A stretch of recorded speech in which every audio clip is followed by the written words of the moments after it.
Halo, Assalamualaikum. Bertemu lagi dengan saya, Mita Asyita Rahmawati, pada mata kuliah Sistem Informasi Pertanahan. Pada minggu keempat kali ini, kita akan membahas tentang dasar dari bahasa pemrograman, map service, dan juga layout. Kembali lagi ke apa itu WebGIS.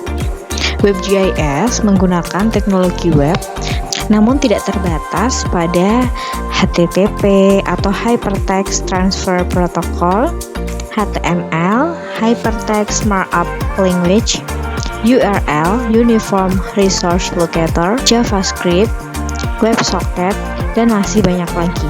Sejak konsepsinya sekitar tahun 1993, WebGIS telah menunjukkan nilai yang sangat besar peranannya bagi pemerintah, bisnis, sains, dan juga untuk kehidupan sehari-hari.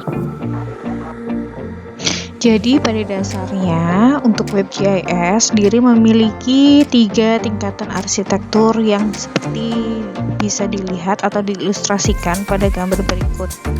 Nah, pada tingkatan yang pertama ada WebGIS Client, which are the face of the presentation tier, yang merupakan wajah dari tingkatan presentasi.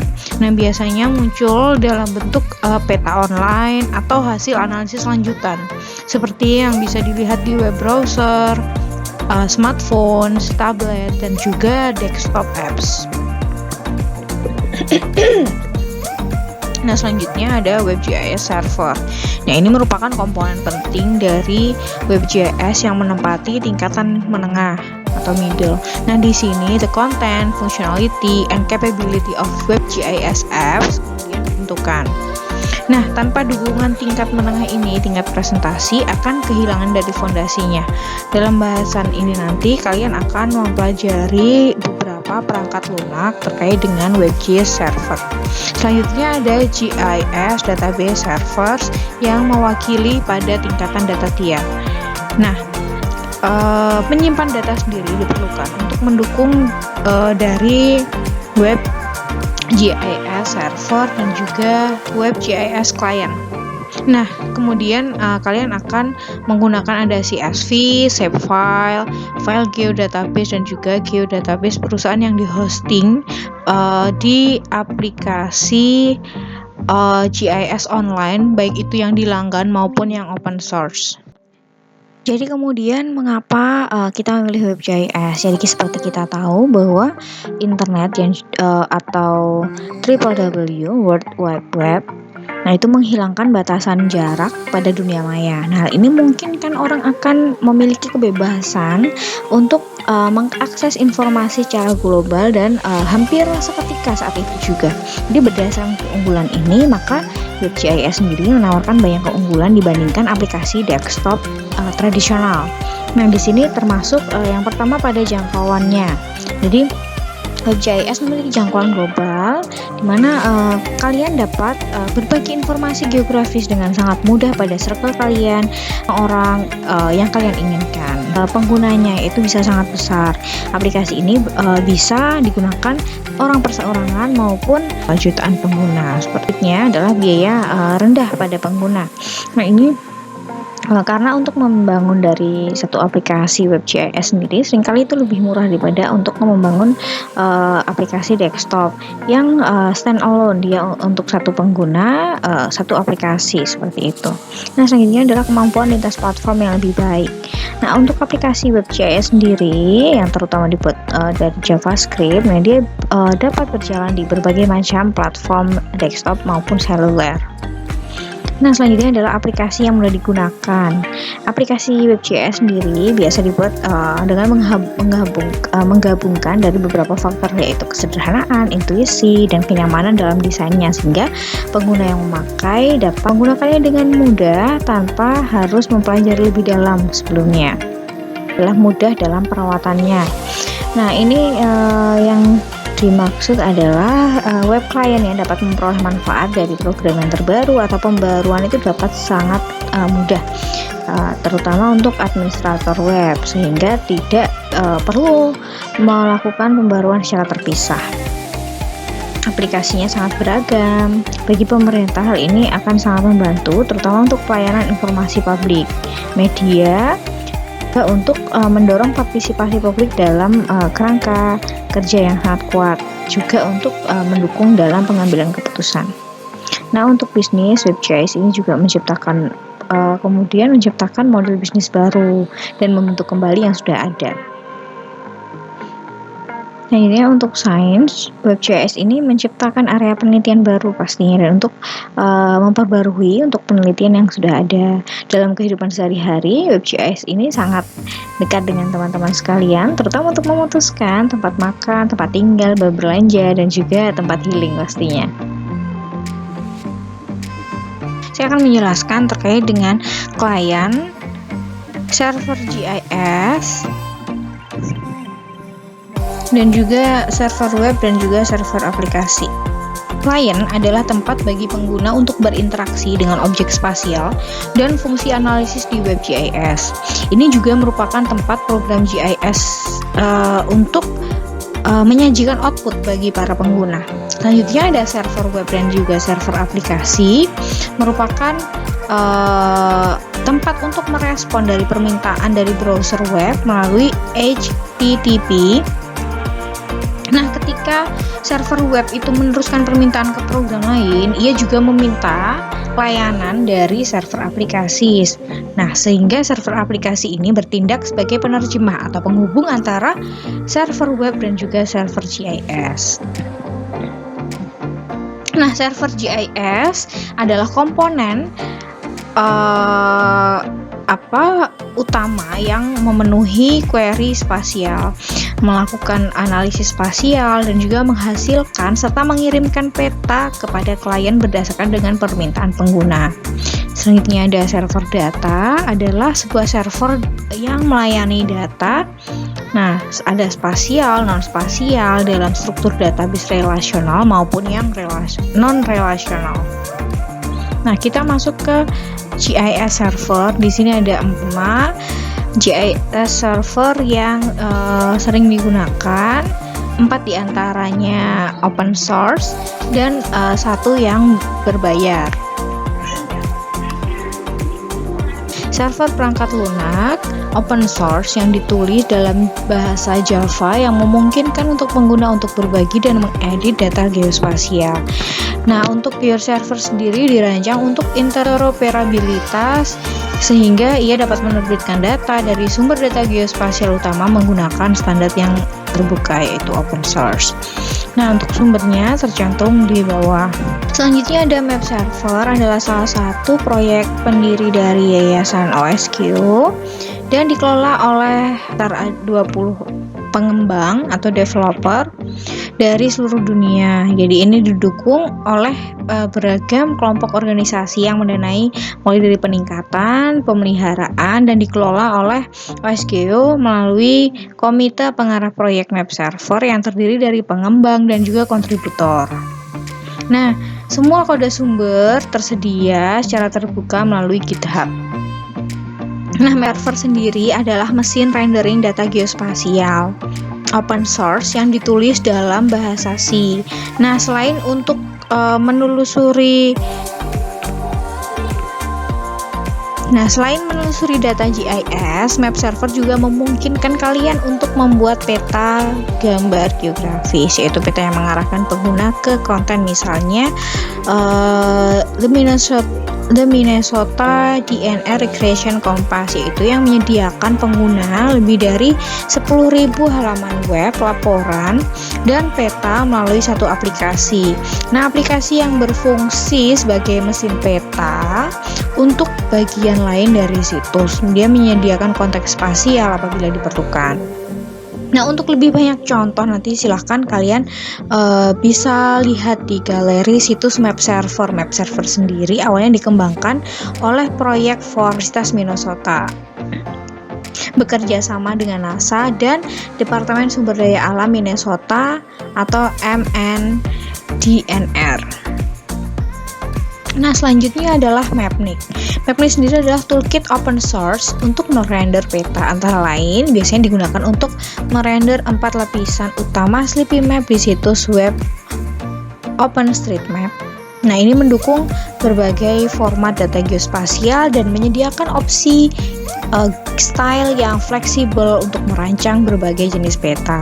Mapnik sendiri ditulis dalam bahasa C++ dan dapat digunakan menggunakan bahasa lain juga seperti JavaScript, Node.js, Python, Ruby, dan juga Java. Mapnik sendiri menggunakan AGG Rendering Library dan menawarkan rendering anti-aliasing dengan akurasi subpixel. Itu dapat membaca file dalam bentuk ASRI, PostGIS, raster TIFF, file.osm, semua format yang didukung GDAL dan juga OGR, file CSV, dan banyak lagi. Paket yang dibuat sebelumnya tersedia dalam macOS dan juga Windows dan dapat ditemukan sudah tercantum. Mapnik sendiri dapat menampilkan gambar peta pada berbagai format grafik. Nah, di antaranya PNG, JPEG, CSV, dan juga PDF. Nah, penggunaan utama dari Mapnik OpenStreetMap sendiri melibatkan rendering many millions of map tiles which are played in a JavaScript Sleepy Map interface. Nah, selanjutnya adalah OS Geo Project. Di sini ada QG server yang menyediakan layanan peta web atau Web Map Service WMS yang menggunakan library yang sama dengan aplikasi desktop Quantum GIS. Peta dan template cetak yang dibuat di desktop QGIS dapat dipublikasikan sebagai peta web hanya dengan menyalin file project QGIS ke directory server. Nah, peta web yang dihasilkan terlihat persis sama seperti yang ada di desktop. QGIS server biasanya dijalankan sebagai modul CGI atau Fast CGI di dalam Apache Web Servers. Nah, tapi sayangnya QGIS server ini ditutup pada 2019 dan beralih ke GitHub. Nah, selanjutnya ada Mapguide Open Source, adalah platform berbasis web yang memungkinkan pengguna untuk mengembangkan dan juga menyebarkan aplikasi pemetaan web dan layanan web geospasial. Mapguide sendiri menampilkan penampil interaktif yang mencakup dukungan untuk pemilihan fitur, inspeksi, properti, tips peta, dan operasi seperti buffer. Terus measure dan juga beberapa aplikasinya. Nah, Mapguide sendiri menyertakan database XML untuk mengelola konten dan juga mendukung format file geospasial database dan juga standar paling populer Mapguide yang dapat digunakan pada operating system Linux dan juga Windows. Juga mendukung server web Apache dan juga IIS dan menawarkan ekstensi PHP, .NET, Java, dan juga API JavaScript untuk pengembangan aplikasi Mapguide. Mapguide sendiri open source dan dilisensikan di bawah LGPL. Selanjutnya, seperti yang sudah sangat umum, di sini ada JIS Online. Nah, untuk membangun peta web interaktif dengan menggunakan ArcGIS Online, perangkat lunak pemetaan berbasis web ASRI. Nah, seperti kita tahu bahwa ArcGIS Online ini merupakan aplikasi yang berbayar dan secara menu dia lebih kompleks dan lebih banyak. Dan untuk user interface dan UX-nya dia lebih mudah untuk digunakan. Selanjutnya, kita akan masuk ke bahasa pemrograman. Di sini yang pertama ada Java. Java sendiri dapat mengembangkan mulai dari aplikasi seluler, aplikasi web, sampai aplikasi desktop, ataupun game-game yang menggunakan bahasa pemrograman Java. Java adalah pilihan teratas atau top option ya, sebagai salah satu pemrograman paling populer. Dia digunakan untuk membangun aplikasi dari sisi server ke video game dan juga untuk aplikasi seluler. Ini juga merupakan fondasi inti untuk mengembangkan dari aplikasi Android. Nah, ini menjadikannya salah satu bahasa pemrograman yang paling favorit di antara para programmer. Nah, dengan mantra wuranya write once, run anywhere, yaitu tulis sekali, jalankan dimanapun, ia dirancang untuk portable dan dia run happily di berbagai platform perangkat lunak. Nah, menjadi pengalaman yang sangat menyenangkan kemudian untuk menggunakannya pada tahun sekitar 1999. Nah, tapi sampai sekarang pun Java menjadi sahabat bagi semua orang. Selanjutnya ada Python. Python sendiri tuh ibarat toko serba ada. Jadi untuk kerangka kerja Python sendiri itu hampir untuk semua hal, mulai dari aplikasi web hingga analisis data. Nah, faktanya WordStream itu ditulis dalam Python.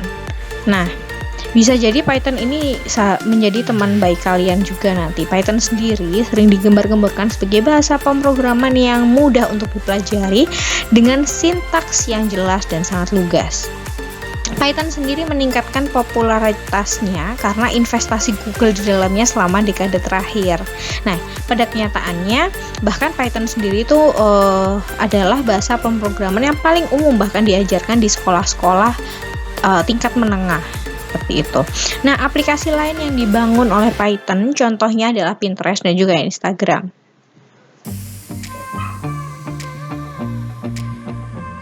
Nah, selanjutnya adalah bahasa C.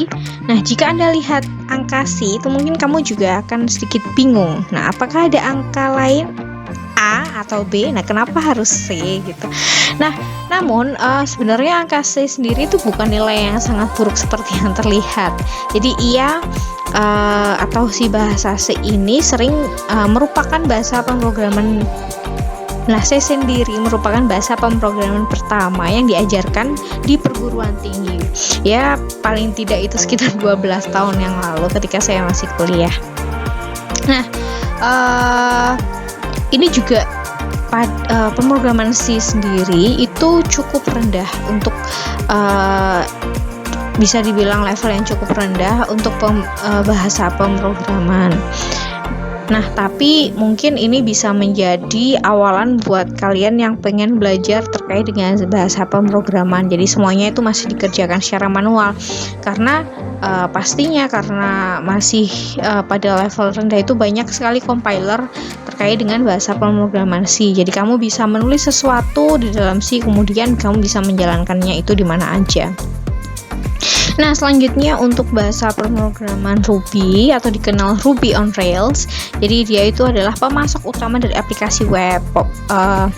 Ruby sendiri populer karena dia cukup mudah juga untuk dipelajari dan juga karena its power gitu.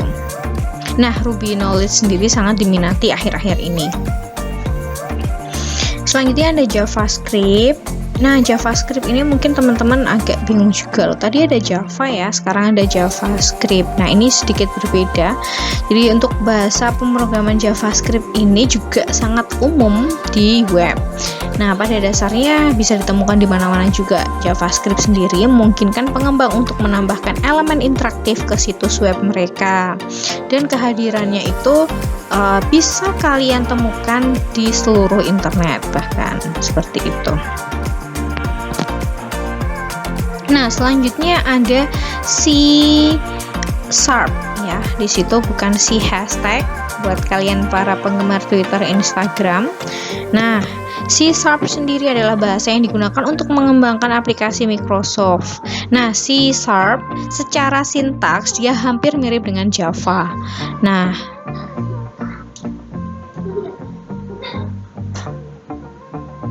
Nah, selanjutnya kita masuk ke PHP yang merupakan singkatan dari Hypertext Preprocessor.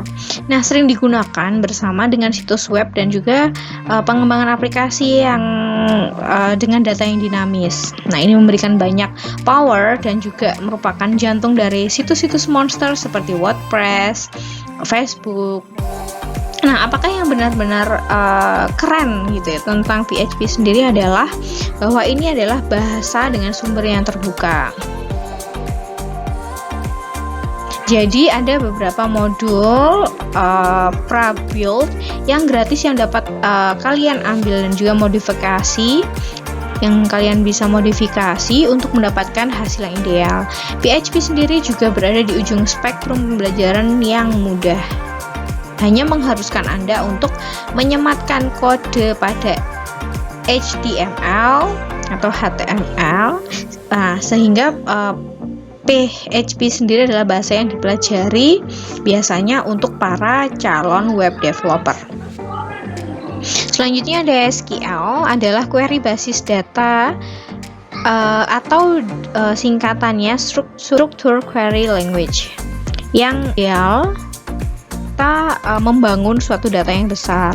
SQL sendiri memungkinkan Anda untuk menyedot data yang cukup helpful dari large or massive database. Hampir setiap aplikasi memiliki database backend. Nah, SQL sendiri adalah bahasa yang nantinya akan membantu kalian untuk berinteraksi dengan data tersebut. Nah, dalam hal pengembangan perangkat lunak, SQL sendiri tidak pernah digunakan stand alone gitu. Dan bisa memakai SQL ini untuk beberapa pengetahuan pemrograman lain gitu, sehingga dia memiliki paket yang cukup bagus nantinya. Selanjutnya ada Objective-C yang merupakan bahasa pemrograman dibalik dari aplikasi iOS. Jadi bahasa baru Apple Swift yang meningkat peringkatnya karena Objective-C. Walaupun masih pada titik awal ya, yang disarankan bagi mereka yang ingin mengembangkan aplikasi Apple untuk iPhone dan iPad. Nah, selanjutnya HTML sendiri adalah rangkaian kode yang merupakan representasi visual sebuah halaman web. HTML memuat kumpulan informasi yang disimpan dalam tag-tag tertentu. Nah, HTML sendiri hingga sekarang tetap digunakan sebagai dasar dari bahasa web seperti PHP, ASP, JSP, dan juga lainnya. HTML dapat melakukan mulai dari pengontrolan tampilan dari web page dan juga konteks, publikasi dokumen secara online sehingga bisa diakses, dan yang ketiga penambahan objek-objek seperti image, audio, video, dan juga Java applet dalam dokumen HTML. Nah, kita masuk ke tag. Tag sendiri dapat diartikan sebagai tanda untuk mendefinisikan fungsi sebuah teks sebagai kode markup atau teks khusus. Nah, tag-tag tersebut digunakan format terhadap informasi yang akan kalian masukkan. Penulisan tag sendiri pada umumnya selalu berpasangan. Jadi ada tag pembuka, tag penutup, mana objek yang dikenal perintah tag berada di dalamnya.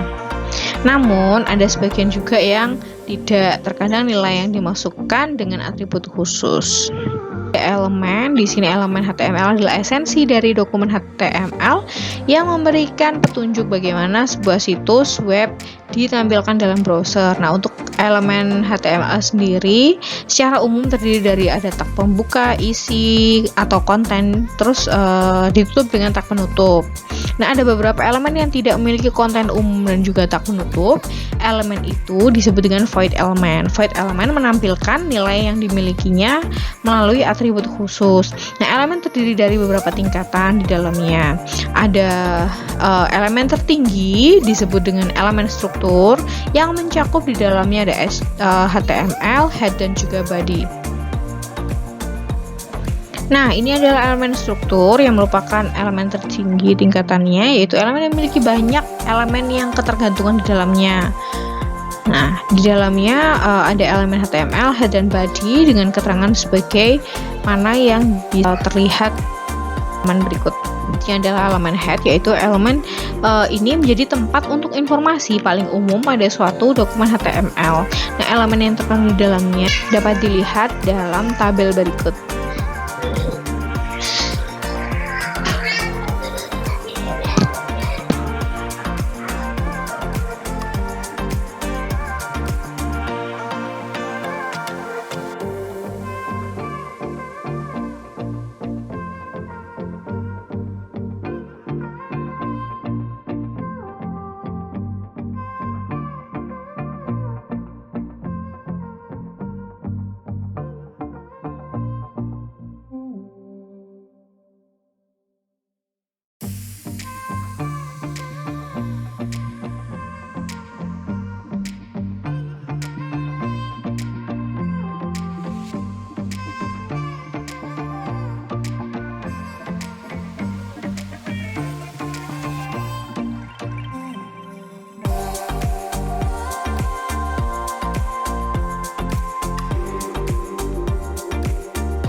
Oke, selanjutnya pada atribut HTML sendiri yang merupakan informasi tambahan yang disertakan pada sebuah elemen HTML.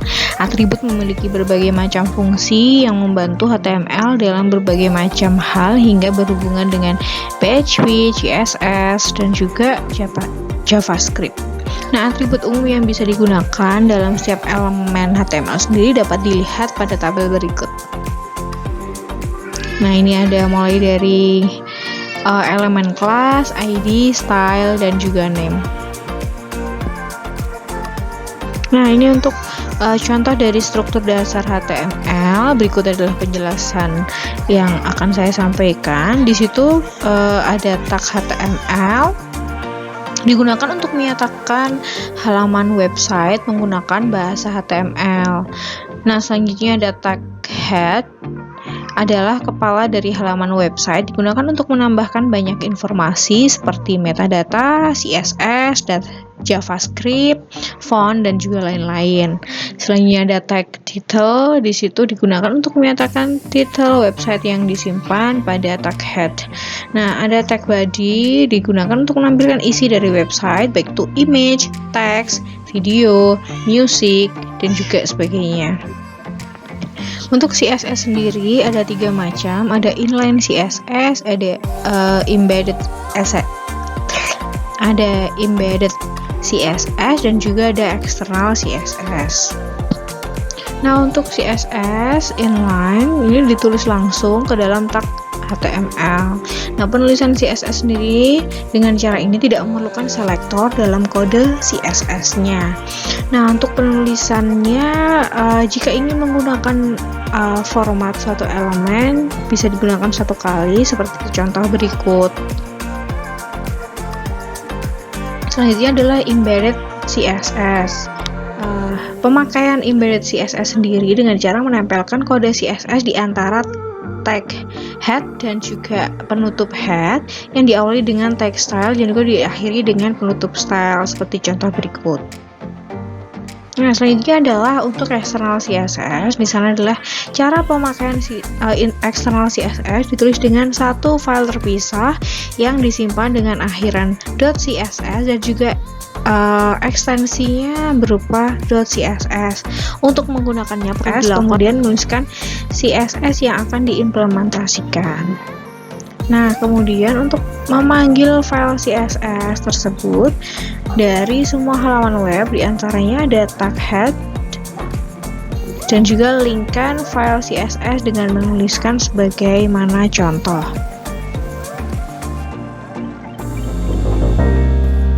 Semoga pertemuan kali ini bermanfaat dan juga terima kasih.